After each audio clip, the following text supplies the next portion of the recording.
Welcome back to Rally DNA for part 2 of our chat with Ray Sherratt. Enjoy. So, when did MCD become R.E.D? I'm guessing some point in the mid to early to mid 80s.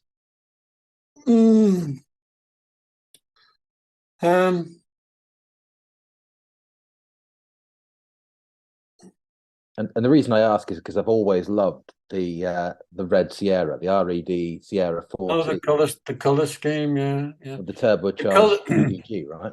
Yeah, the color red was a choice of Jeff's, Jeff Fielding, because all the other ones are the same color, the color red. I'm trying to think of a well, pretty much 6-month area where it became R.E.D. I mean, I was so enrolled in just sorting cars out because there was so much going on at the time. I mean, we had going back to obviously we did Ari back in 81, was it? If I remember rightly. Was it 81? 82, I believe. 82, was it? Mm-hmm. We did Roger in at the deep end in 81 with Chris Searle, for the RAC and that. And of course, there was all the stuff that we did in Madeira with Roger and that. 82 would be Harry, but there was also other things going on at the time. I think Mark Lovell was doing the Escort Turbo Championship that was being run, Was that the Mark III, the RS Turbo? No, the championship. Ford did a Mark III championship, which had a turbo conversion on the standard car. And they did a championship with it. The likes of Phil Wilkes and that people were doing it, But Mark also used the Escort Turbo, the proper Escort Mark III Turbo. I think he had a good result on is it the Zanussi event that they did over there in the day?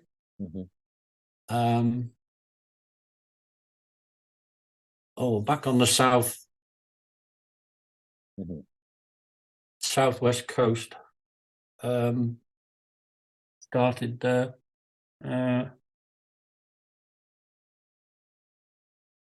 Oh God!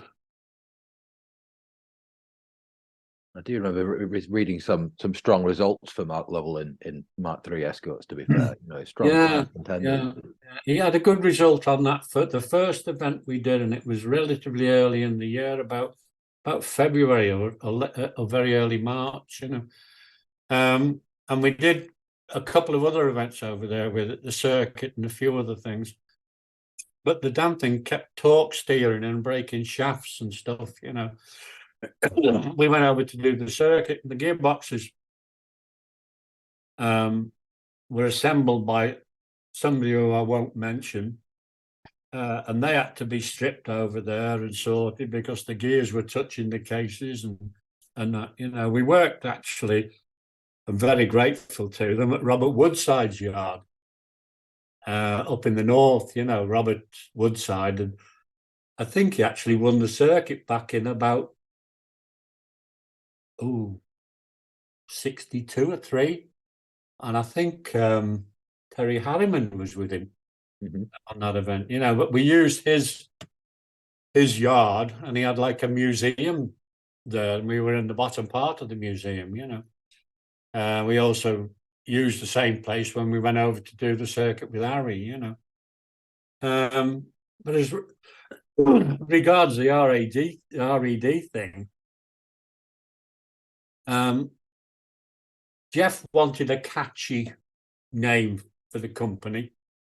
He actually went to see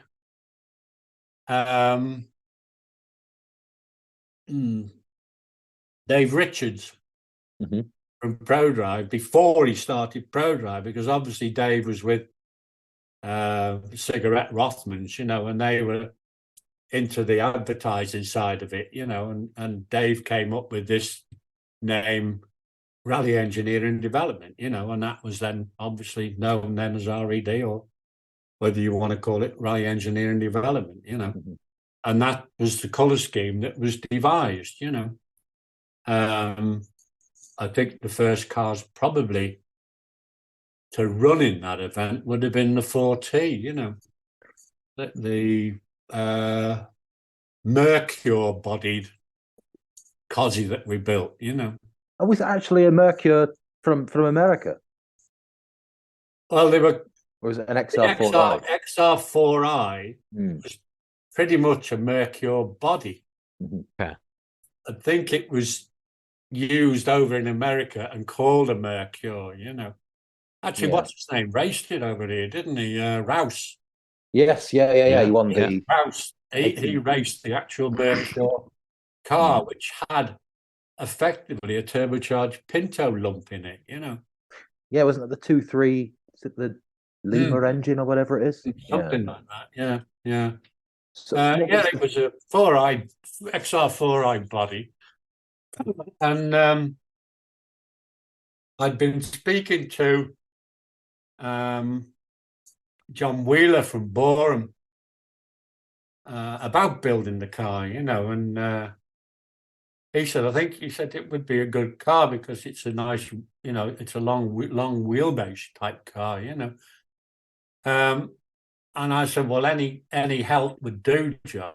So he got in touch with, excuse me, he got in touch with Cologne, and he managed to get hold of a full-size blueprint of the shell for me, which gave me all the dimensions to work off, and I had it on literally stretched across the wall. You know, it was huge, damn thing. You know, it was all in 100mm squares, and you could work off absolutely correct. You know, we'd looked basically using a Granada, an early Granada diff in it, and that was thrown out because it was too weak. Eventually, I used a 4HU diff in it, which is the one out of the Jag, the independent Jaguar one. You know, that was sort of put underneath the base cross member, the wishbone cross member on the Cosy. You know, it had a ZF box, and then that was the first time I think Hoyle built an engine for us. And that was, I might be maligning them because he might have done the odd one for the Escorts as well, but I can't remember because there was 3 Escorts in the stable, plus the Fiesta and a few other things, you know. But that was a turbocharged BDG, was it? It was a 2-litre vacuum brazed cast iron 2-litre, because your cast iron block will not go to 2-litre bore. When a 19mm bore, what Cosworth did, they bore the whole thing out and they put in liners, then it goes into a vacuum furnace and the braze then melts, and then you have a 2-litre lump, you know. Effectively, it's pretty much like a Siamese because they're so close together, you know. But she was 2-litre iron block BDG with a great, huge turbocharger on it, you know. On carburetors, they were carburetors off a Lotus Esprit, the Turbo Esprit, you know. They were Weber carburetors. 368 horsepower. Quite a lot of lag. Quite a lot of lag. Oh God. That's about 6 pound boost, and that's all we used. 6 pound boost, and it would pull like a train from 3 to 9, you know. Was it a peaky thing? I guess it was. Was it what? Was it very peaky? No, it was just once, obviously, the lag you need to drive, get the lag over it. Once the boost came up, It's quite linear. It would pull from 3 to 9, you know, and you didn't need that. If you change gear at about 7.5, 8, it was plenty, you know. And then, of course, we'd used it with Louise in, that would be 84, over the winter period, 84 into early 85. I converted it to four-wheel drive. I made a steel pattern of a sump that I could use a Ferguson four-wheel drive front differential assembly in the sump. The sump was cast locally in Widnes by a company. I machined most of it. It was assembled, the main cross shaft went underneath the center main cap, you know. We went down to Ferguson, spoke to them about buying the system, which meant that we had to drop the ZF box, and we used the Safari Getrag box that was used in the Manta Opals at the time, you know. Yes, because there was a experimental Ferguson all-wheel drive Manta, I believe, for a There short. was, yeah, and there was an experiment. Well, what didn't Murray Grierson use the Cadet? Yeah, that they made. They made a four-wheel drive Cadet, you know. yep. Yeah, Well, we went down to see them, and they supplied us with the four-wheel drive system to go on the back of the box. They supplied us with the four-wheel drive front differential assembly, a year's information if we needed it on any of the system, and it cost us £1,000 at the time, you know. So that went into it there, and of course, the original two-wheel drive Sierra, Roger used it first of all. He test drove it and used it as a course car on the Skip Brown, and then when it was four-wheel drive again, he used it on Skip Brown. Drove it. I think he was off at number 3 in that, you know, used it. And then Willie Rutherford took it over and drove it, you know. I was going to say Willie Rutherford seemed to sort of get most out of it, didn't he? I believe was it second or third overall that year? I think it was second, I believe. In the championship. Yeah. Yeah, we had a few teething problems with it because obviously four-wheel drive, there wasn't any hubs at the time at the front to put drive shafts through, you know. So I used, originally the build was Mk2 Escort. I used Mk2 Escort, but I had to modify them. I had to remachine them to give us clearance to actually get the CV joint in, you know. Mm-hmm. And also rearrange the way that the bottom joint worked, because normally it comes through on a taper with a nut, and there was just nowhere that it was going to go. So eventually I put a split in it and a hole and used a pinch bolt. And then I made bottom TCAs for it with a proper ball joint coming up through, you know. Different roll bar, made a roll bar for it, you know.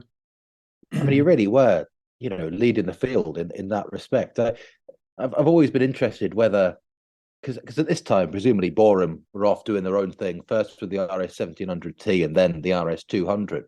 But when that all came to now at the end of 1986, did they take any more interest in what you'd been doing, you know, in terms of engineering Sierras for rallying? No, there was nothing. There was nothing, you know. I mean, funnily enough, the full blueprint that I got from John was dated August 82,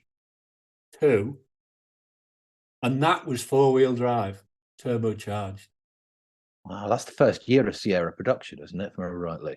Or Believe it or very not. early on. Would have been, yeah. Believe it or not, it was four-wheel drive, turbocharged, with a Cosworth lump, right? And the exhaust manifold was exactly the same as the two-wheel drive YB manifold, because it was all there, and that was August 82. God, talk about ahead of the curve. And it probably took them to August, 89, 90 What with the 4-wheel drive Sapphire? to get the Sapphire out. Yeah. Yep. I mean, yeah. But I mean, you must have been well placed after the 4T had reached the end of its life, and the 3-door Sierra Cosworth had been homologated to Group A. You guys in R.E.D. must have been well placed from what you'd learned running Sierras, even if they were a bit more homebrew. Well, yeah, I mean, obviously between the 4T, when she was 4-wheel drive in 85, we went straight on to the Metros. Mm-hmm. Jeff, obviously with probably transporting most of the stuff that was coming out of BL at the time, Yeah. He got possibly one of the first 4-wheel drive 6R4s out of the factory. And we ran that in 85 on the RAC, Mm-hmm. Unfortunately, we had a problem with, I won't name the wheels that were supplied, but the wheels were wrong. The inserts that were fitted and the machining was wrong. And one of them came loose and the wheel fell off in a stage. And of course, the wheel went down the hill and it didn't come out of the stage, I hope the wheel actually did bounce off in full comedic fashion, rolling away. Well, the thing was that the inserts had bedded themselves in, shall we say, on a shoulder that shouldn't have been machined there, and the wheel came off and it just literally rolled down the hill, and that was it. Rear wheel came off and and stopped. Did you run a Metro 6R4 for Roger Clark with Golden Wonder sponsorship around this time? No, that was Ken Wood, wasn't it? Ken. Yeah, Ken. Yeah, Ken Wood. Yeah. Scotland, yeah. The Astra 4S later on as well. I can't remember that. I know we had the 6R4, the Golden Wonder 6R4. And what did you make of the Metros when you kept coming away from years with Mark IIs and Mark I's and the Sierra? The Metro must have been quite a different beast, or was it as different as it would appear on the surface? Big naturally aspirated V6 and 4-wheel drive. I'd thought of the Metro as being a car not built by a factory, but by somebody who knew what they were doing. Obviously it was Williams that did a lot of the design work on it. Mm-hmm. They had good machining people doing the transmission and such, which was Jack Knight. He did that side of it. He had German components in the Synchro mesh boxes, which was the standard box they fitted. The international spec went to a dog box. Mm-hmm. They were put together by the factory, but a lot of them probably were put together by people who didn't know really what they were doing. A lot of them, certainly the ones that we received, again, this was a machining problem whereby the main pin that comes out, the swivel pin that comes out the bottom of the upright at the front, has got a nice large radius on it where the ball joint, the rose ball joint goes, the hemi joint goes into. The problem is the hemi joint doesn't have a chamfer on it. It's got a nice square edge. And when the lads were building them, they put the nut on the bottom and tightened it up probably with a whizzer, and it promptly split the joint, split the ball literally open. So if it went on both sides, they didn't have power steering. It was just a standard rack, looked like a Hillman imp rack, the steering was so damn heavy, And then also in the front diff, they built them with the ramp angles the wrong way around.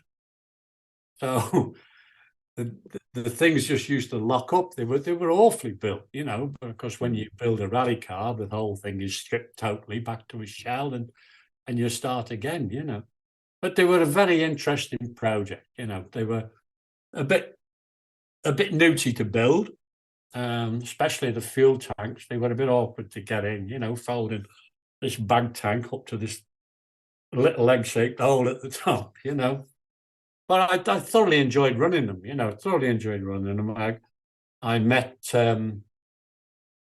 Win Mitchell, who was originally I'd met Win back in the Roots days, he worked at Roots. And Win was basically the main engineer down at BL for the 6R4, mainly on the transmission side, worked well with Win on the transmission side, working with ramp angles and such, for the diffs. I think it was probably me that was pushing for the removable bell housing so that the gearbox could be changed without having to take everything off it, the bell housing complete, No, I thoroughly enjoyed working with it, Totally enjoyed. And of course we had, I think we had David's, we had Harry's, we had Didier's, and we also had one for it's terrible when you're getting old, your bloody memory goes. Willie Rutherford. Mm-hmm.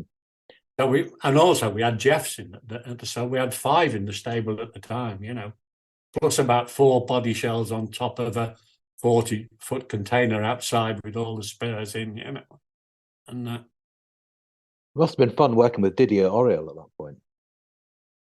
Yes, yeah. I mean, you've got to really put your heart out to poor old John Millington. John was working for us, and John was sent out to France to look after the practice car, which was effectively a standard, slightly modified 6R4 in the colours, the 33 export colours, And of course, Didier and Bernard didn't really speak a large amount of English. And John spoke what you would probably say Yanglish, a little bit of Yorkshire French and Yorkshire English and that, and he had a phrase book that they were pointing to various things at, It was, I don't know, like a fledgling sort of thing, but it grew, and it grew very quickly,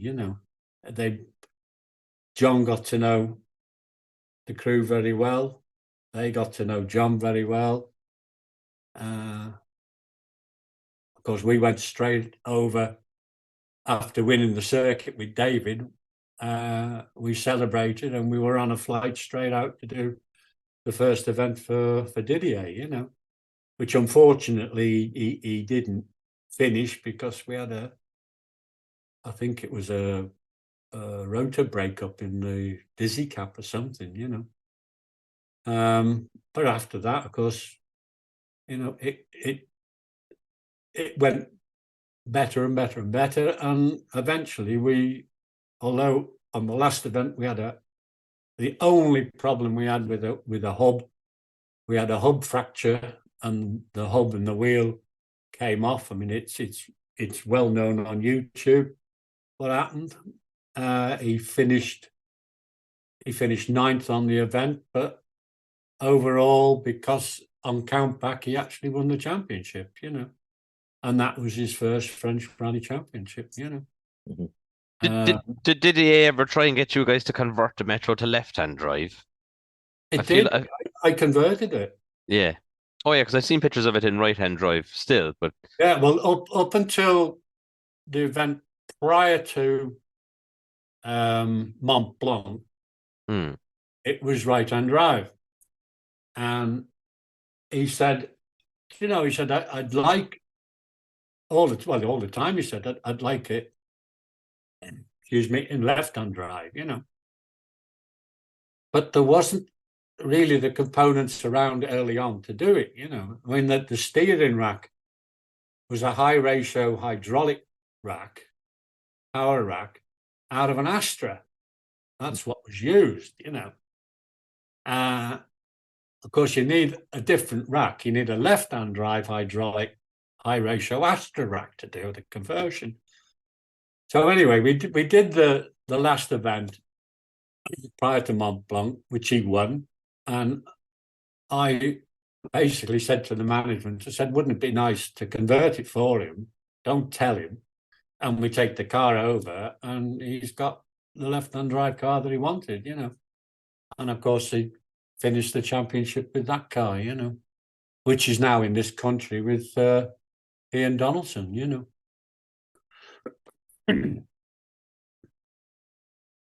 One heck of a car, that. And I think seldom has a 6R4 looked better than Didier's livery. Really, origin. Yeah. I've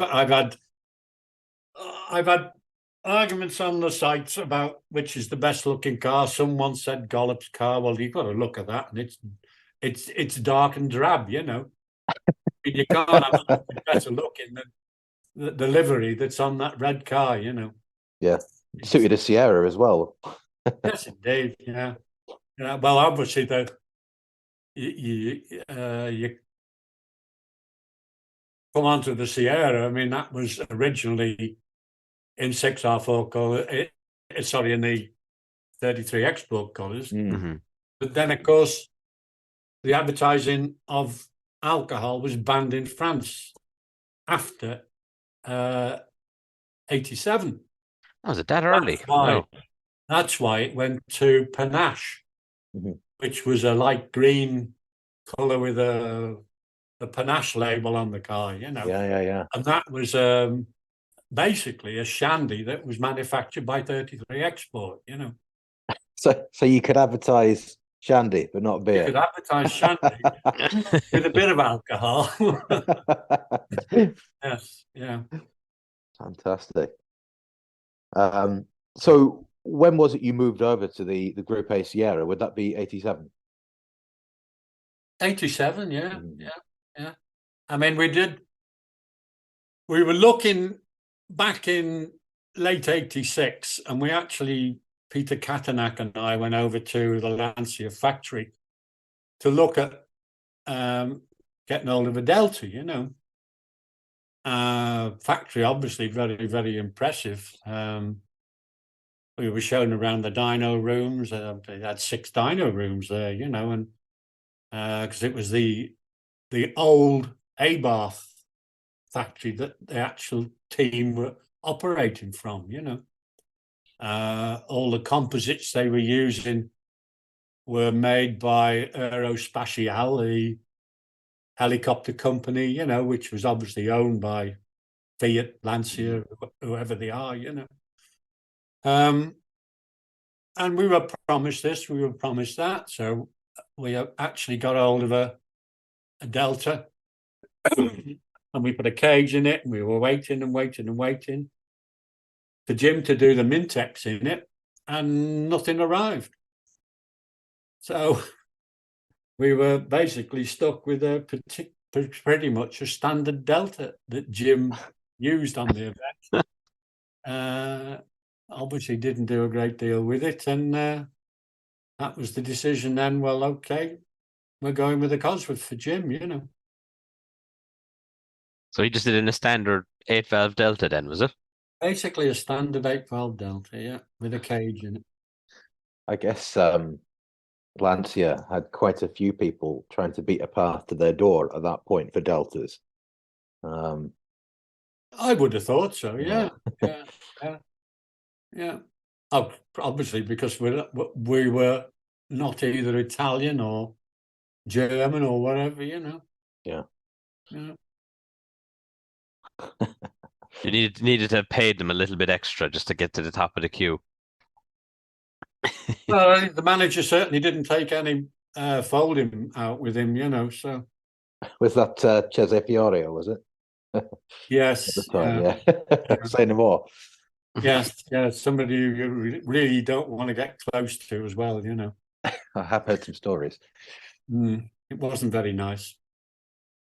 So you guys went for the Borum built Group A Sierras then. So you weren't building these cars then at this time, or you were getting them direct from Borum, or were you building them No. in-house? They would all, I would never get anything direct. The only car that Borum ever built was BKP, and that was on loan to Sutton, and obviously rebuilt by Sutton. It was never built by Sutton. It was built by the factory, you know. It was loan on Sutton's contract sort of thing, you know. I was fortunate enough many years ago to be able to interview Jimmy McRae about his three-door R.E.D. built Sierra, and he relayed a story which I've heard relayed a few times about various different Sierra rally cars, that it was bought from Borum and then driven up to R.E.D., left outside, and then subsequently taken and stolen and used to ram raid a TV shop. Is there any truth in this story, or is it No, just I certainly don't remember that. no? Because Jimmy relayed it, and he said there was a small dent in the back of the whale tail where it had been used to reverse into the back of a TV shop or something. Oh, I think that's probably one of the offs that Jim's had, you know. They were built basically from standard shells, not complete cars, standard shell, you know.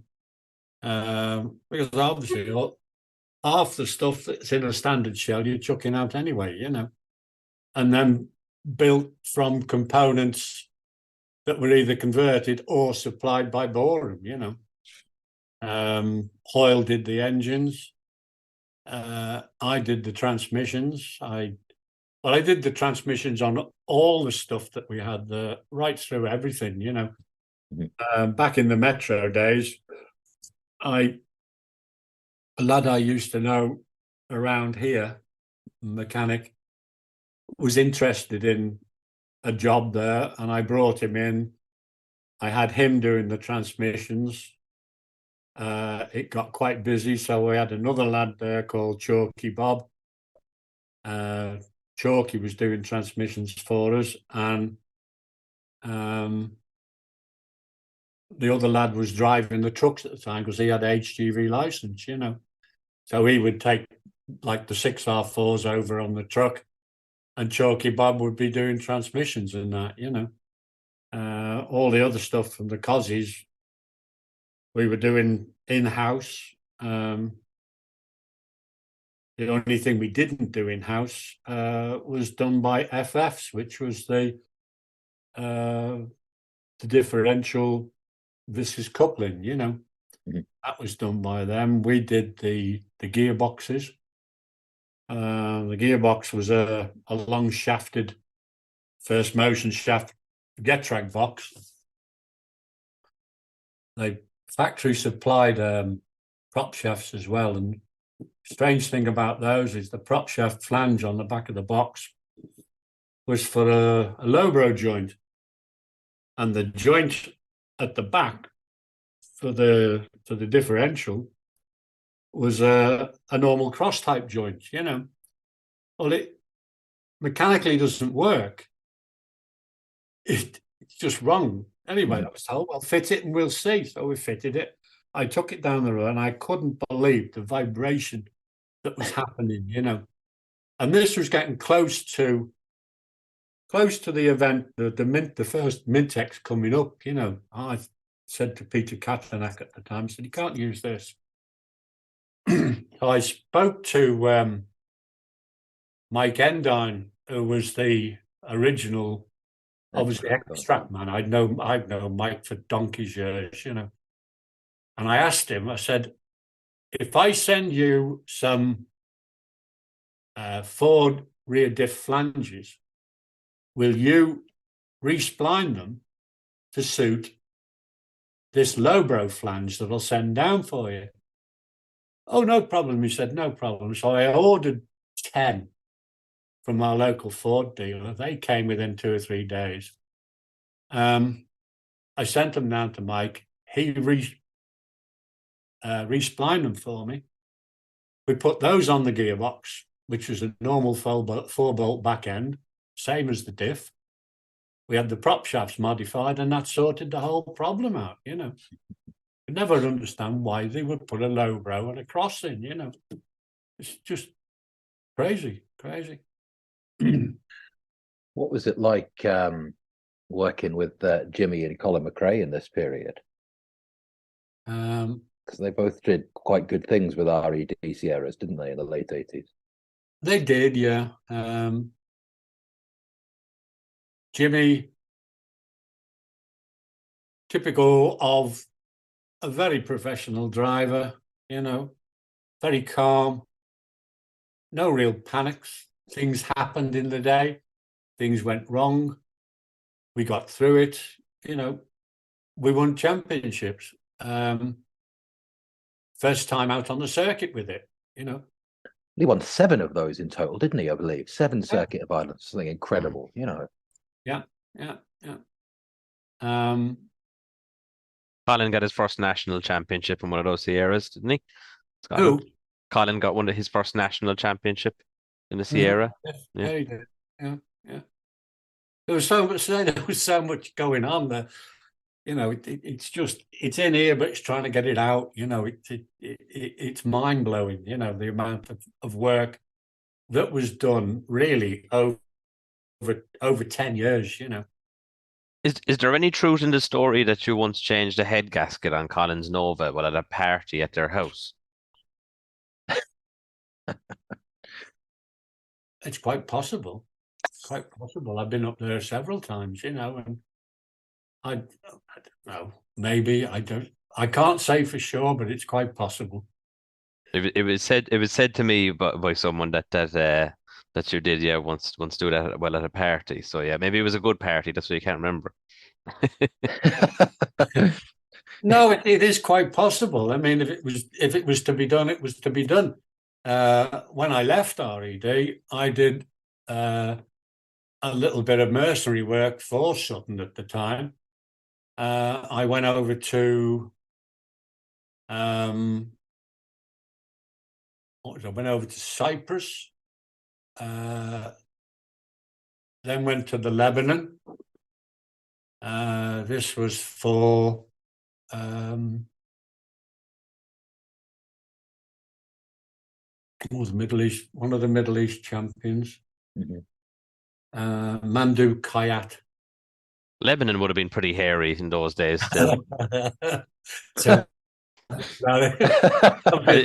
is that too tame a term? Absolutely. I mean, it was, you might know, called the Monte Carlo of the Middle East at one time, because it was a beautiful place, you know. Literally, you know, there's a beautiful, or there was a beautiful 8-lane motorway along the coast. Steel bridges over it, and you wouldn't believe the size of the shell holes through this steel bridge, you know. Fortunately, I was driving Sutton's Ford Rancho, is it, or something like that in the days, big 4-wheel drive thing. Mm-hmm. And I'm driving along this motorway, and literally there's no central reservation. It's 4 lanes one way, 4 lanes t'other. But the way they do it, it's 8 lanes in either direction, right? And I'm driving along, and I'm looking in front, and I could see this hole in the middle of the motorway, and it's a cover for something, but the cover isn't there, and it's about 4 foot in diameter. Literally, I just straddled it. Put it in the memory banks. That's where it is. Remember next time, you know. It's an impromptu inspection pit. Probably, possibly.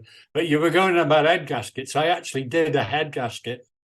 Some of the crew were out on recce with them, and the recce car had blown a head gasket, and that was a whale tail, two-wheel drive whale tail, you know, blown a head gasket. So I had arrived, and didn't have a great deal to do, so I got my tools out, took the head off it, spoke to somebody in reception. This chap arrived on a motorbike. He sort of said, "Jump on the back and I'll take you to this shop." And it was like an accessory shop, and they had a head gasket set for a normal 2-litre Pinto. So I thought, well, that'll do. So I put that on it, got it going, and they were able to continue with the wrecking with that, you know. But the actual servicing of it was very, very interesting. Most of the distance was done at night. There were quite a few Syrian army posts around the place. And we were warned at the briefing prior to the event that if you come up to one of these Syrian posts and you've got to go through it, you drive up to it slowly, you show this piece of paper, and then you continue. Get your piece of paper and continue. Anyway, I was with John O'Connor. I was driving, John was navigating, and we came up this road, pitch black. And he said, there was a hairpin. He said, "You're looking for a road on the right." And of course, we're on the right-hand side of the road. And I'm looking round the corner, and I couldn't see this gravel hairpin. And as I come around the corner, there was a Syrian post right in front of us. John said, "Oh, hang on." He said, "You'll have to back up." So I stopped and I went to back up. Next minute, there was a crack. And a bullet whistled over the top of the Bronco, you know. I said, "Well, no, we've got to carry on." So we carried on.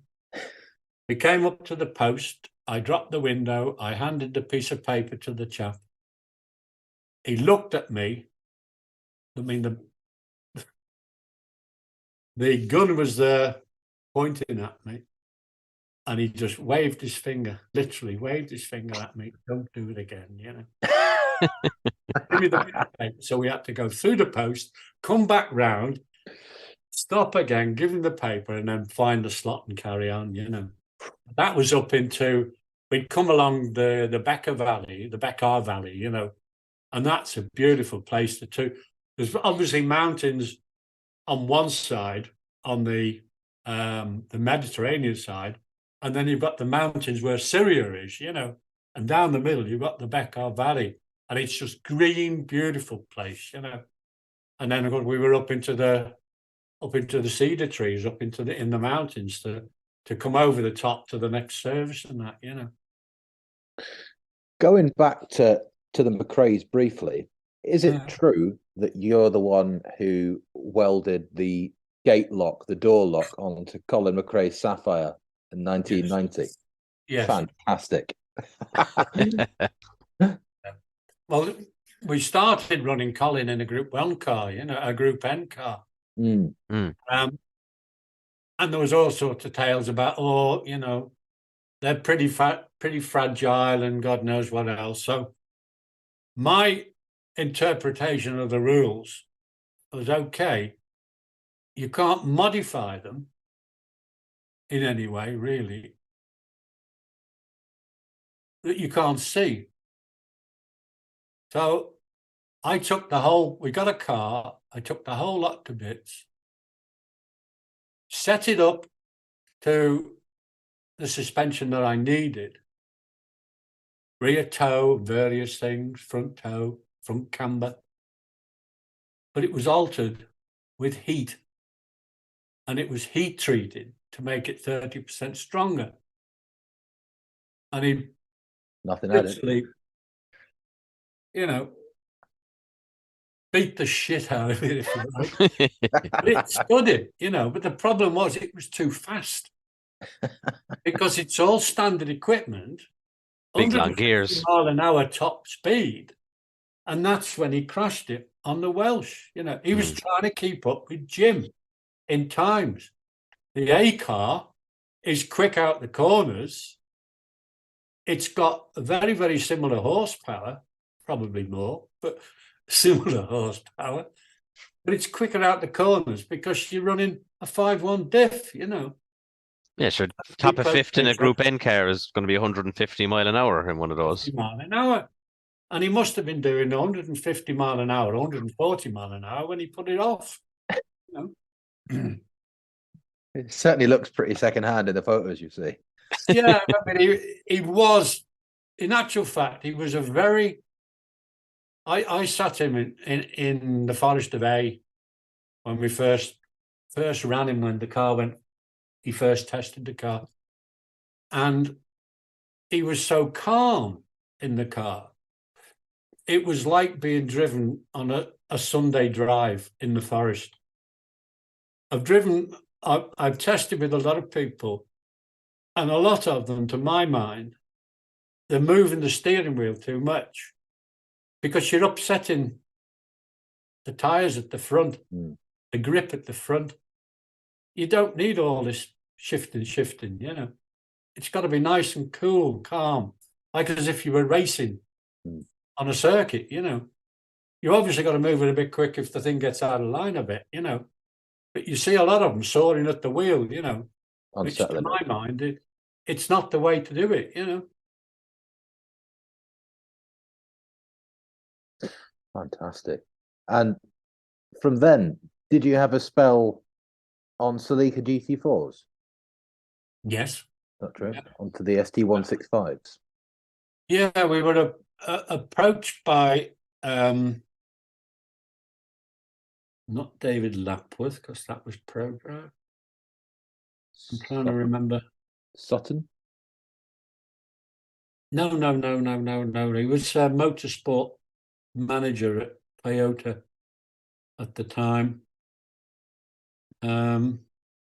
David again, but I can't remember the name. We were approached anyway to build one for Jim, you know. And this would be about, I suppose, May, maybe, of what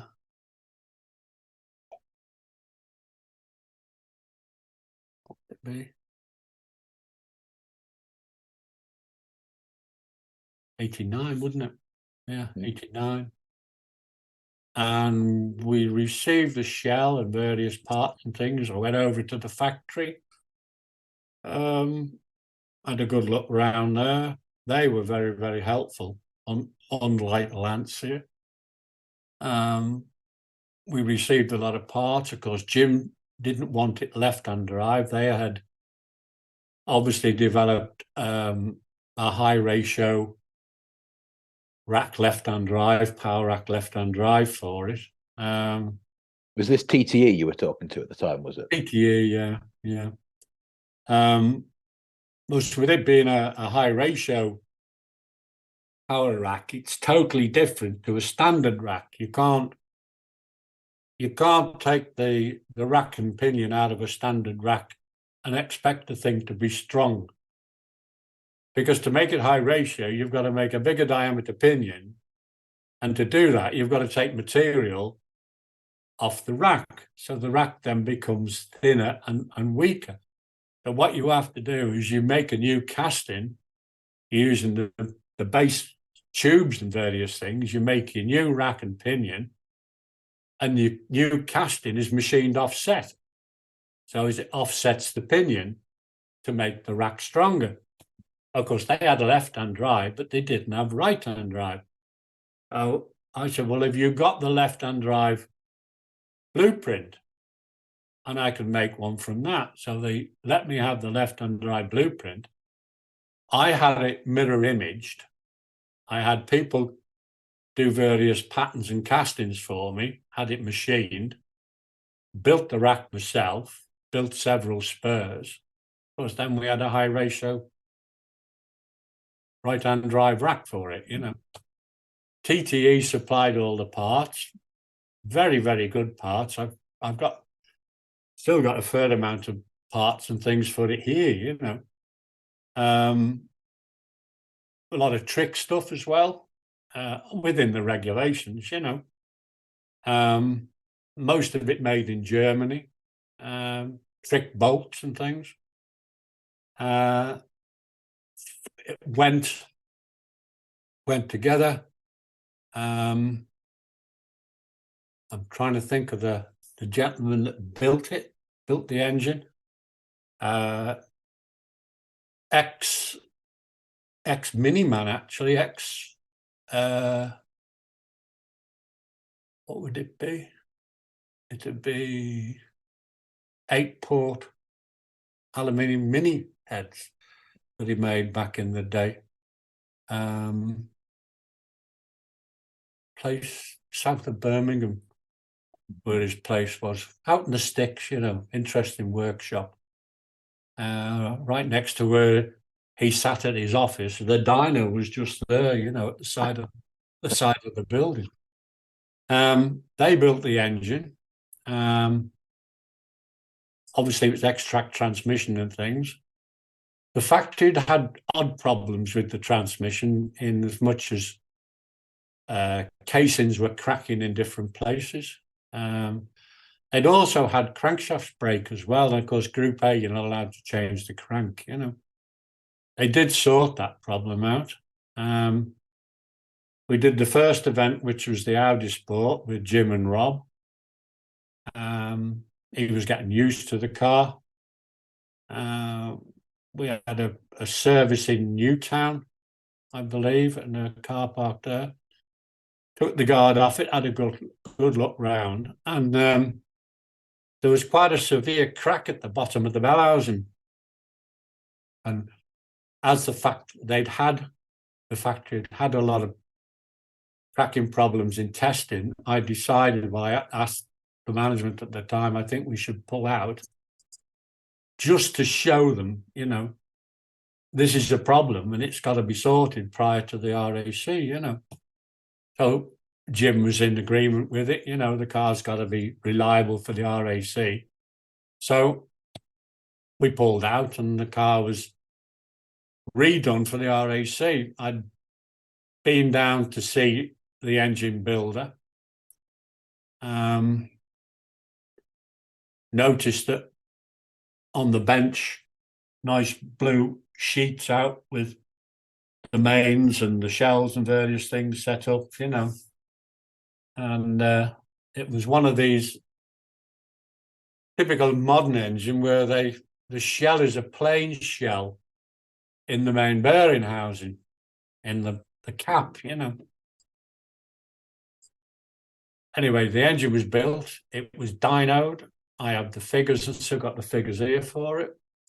At the time then, we were running 20% toluene in the engine to stop the detonation, you know. Because obviously fuel has got, well, at the time, had toluene in it anyway. And if it was tested, it would just, you know, show up as toluene, you know. The engine was tested, it was fitted. It was a cold event, obviously from Harrogate. We came to start it, to take it to scrutineering the first morning, and it wouldn't start. Now, the engine had been dynoed, and the management system had been dynoed with a start temperature of whatever the room was. So the ECU didn't recognise a temperature below the start temperature that they used. So went into the spares, got a water temperature gauge, a water temperature sender out, plugged it into the ECU of the main lead, took my lighter out, heated the sensor up, and the engine cracked up straight away. Put straight back in, and she ran, you know. So obviously we knew we had to do that at the start the next day, you know, so that was done. This was the 88 RAC, was it? This was the 89 RAC, wasn't it? If I'm right, I think, because David used it in 90, didn't he? Di Llewellyn, yeah, 18. Yeah. He used it did he use it in 90 and 91 for the championship? 89 and 90, I believe. Oh, well, okay. Well, this was Right. 88 then. Mhm. I say there was so much going on. The dates just Oh yeah, no. disappear, you know. I can well believe Anyway, it. I mean, I'd have to go online and look it up, you know, to see what it is. But anyway, we started the event. It was obviously the Sunday run, normal Sunday run. She did 6 stages, and probably about 150 road miles. And Jim, I think coming out of Clumber Park, he come on the radio and he said, "This engine's making an awful funny noise." Oh, I said, "Oh, okay." Straight through my mind, Christ, we got a crankshaft break or something, you know. I said, "What's oil pressure?" He said it's still 6 bar. So it can't be a broken crank then anyway. Oh, I said, "Okay, well, come out and we'll take it down the road and we'll have a look." We had a look at it. I said, "Well, you know, it's knackered. We can't go any further. I'm sorry, Jim, you know, it's out of my control," sort of thing, you know. Anyway, we got the vehicle home, and just for interest's sake, my interest, because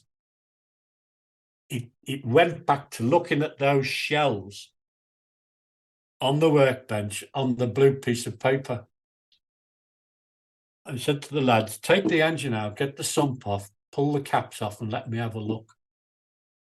Well, to my amazement, and it is my amazement, the plain shell was fitted in the block, and the shell with the groove and the oil hole for the main feed was fitted in the cap. And that engine had done dyno testing. It had done, I think it was a day of press. It had done 6 stages, road miles, before it said, "Well, come on, lads, throw a bit of oil up here to the big end." And you know, That's incredible. You know, that it got me, but you know, to think that the engine went through all that before it said cry, you know. It had no right to last that long. Yeah. No. It's amazing. You have to have grudging respect. And then some. Yeah. And of course, that was when the end of, well, as you say, it was 88. We were given a choice by the factory, Ford, of either running Ford, but we don't want 2 makes in the same workshop. Well, we said, well, we've got 2 workshops, because we had the new workshop at Finley Road, just up the road, and we had the old workshop where I built the Toyota, because we separated them, you know. No, we don't want that. So I spoke to Dave at Toyota, and he said, "We were quite happy, you know, you can run both from there, but, you know." So anyway, the management decided that we would stick with Ford. So the Toyota went to David and to Phil Collins. Mm-hmm. I was approached by, I think he's dead now, I think, one of Phil Collins' mates. He said, "Would you think of coming down and looking after it for David?" But that would have meant really uprooting and going sort of mid-South Wales, you know, rather than just travelling. So I stuck with R.E.D, you know. Right, I think we better try and bring this show to a close. And I'm conscious it's been 2 hours, and I know we are more than happy to chat. But in the interest of bringing it to an end somewhere, I guess we better try and wrap this up. But I'm sure we'll talk again. I hope you can get something from it, and you know, people will be interested. Oh no, absolutely. There'll be no fear of that, Ray. No fear of that whatsoever. I'm quite willing to do it again and answer questions and things, you know. One thing briefly before we do go, we've heard from someone this story about you operating on your own goldfish, but Oh, putting it in the fridge for half an hour beforehand to slow it down? yeah, we had goldfish many years ago. No, not Where the hell anymore. did that come? Where did that come from? That's courtesy of Patrick O'Connor. Yeah, well, we had goldfish and we had things called blackmores, which are funny looking fish. One of the big eyes. Yeah, and one of them started to grow this weird lump on the top of its head. And it was getting bigger and bigger, and it was starting to swim sideways, and then it was swimming upside down. And I didn't particularly want to get rid of it. So I said to Brenda, the wife, so to tell you what we'll do, you know, they do operate cryolly on things, you know. So I put it in the freezer without any water, right? And I left it in there for probably maybe an hour or so. Right? Took it out, and it wasn't moving, right? As you can probably imagine, it wasn't moving. It's easy to imagine. Yeah. So I took a razor blade and I literally took the lump off its head. And there was a little bit of reddish coloured blood there, you know. So got the brandy out, brandy on a little bit of cotton wool, and I dabbed that onto it. Right? And I gently lowered it back into the tank. And it floated, but it didn't move, right? And then within about 10 minutes, quarter of an hour, it started to move. And it swam for probably another, I don't know, 2 or 3 months. And it started to grow again. So I did the same thing, but unfortunately, it didn't survive. At least you got an extra few months. So I give it an extra few months. Yeah, you give it a prolonged lease of life. Oh, right. Thank you so much for your time. Yeah, it's been fantastic, Ray. Thank you so much. A great cross section of some great across a great kind of period in rallying, and you were positioned well to see a great selection of cars and get to work on and build some amazing cars yourself. Well, it is, you know, I mean, I was writing on the site last night, and I had to point out to people that somebody was sort of trying to intimate that I didn't really know what it was like to do rallying, you know, in the dark and wet conditions, you know, and I had to point out to him, well, you know, I have run 4 World Rally Champions and 10 British Rally Champions, you know. Mic drop. You know, it's, you know. So you do know what it is like to run in the dark and wet. Yeah, in the deep end, you know, with Roger, Yeah. we parked up in a pub car park, and it was on an angle, and he wanted the gearbox doing. So he came in and it decided it was going to chuck down, you know. So unfortunately, where the car park was, there was also a bloody river coming down as well. So myself and Ian Best, who I have to say was one of the best mechanics who ever worked for me, old Ian. You know, we got the job done, you know. So before we finish up then, Ray, what would be, if you had to pick, which was your favorite of all the cars you built over the years? Oh, the black one for sure. The tarmac car. You know, it's created the most interest, you know. Mm. Oh, the 6R4, the 33 Escort has created a lot of interest with people who run 6R4s. Mm-hmm. But the black one certainly has created interest in Ireland and around the world, you know. Sure. You know, and also for the man who now owns it, you know, who retrieved it back from South Africa. Because the man your end who bought the shell, a rolling shell.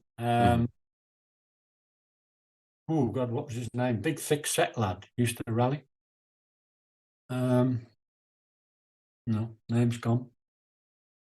But it went to various people at your neck of the woods, and then it went to Africa. Mm-hmm.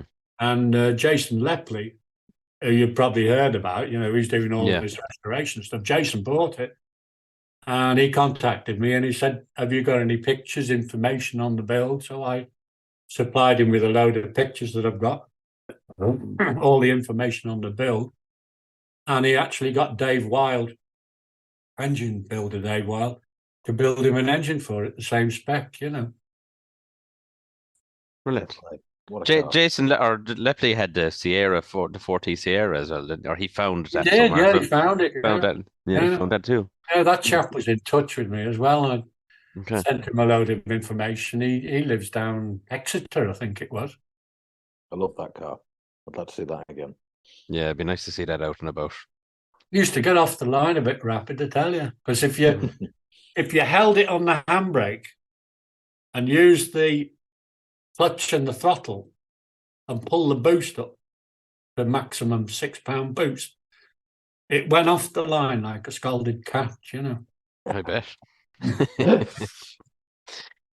Ray, thank you so much again. No problem. Jamie, thank you as always. Thanks everyone for tuning in to Rally DNA once again. Be sure to keep us liked and subscribed and turn on your notifications on whatever podcast platform you listen to. Follow us on Instagram, Facebook, and Twitter. And in 2 weeks' time, we'll be back for the final episode of this season. So please check us out in a fortnight's time. Thanks very much for listening. Goodbye.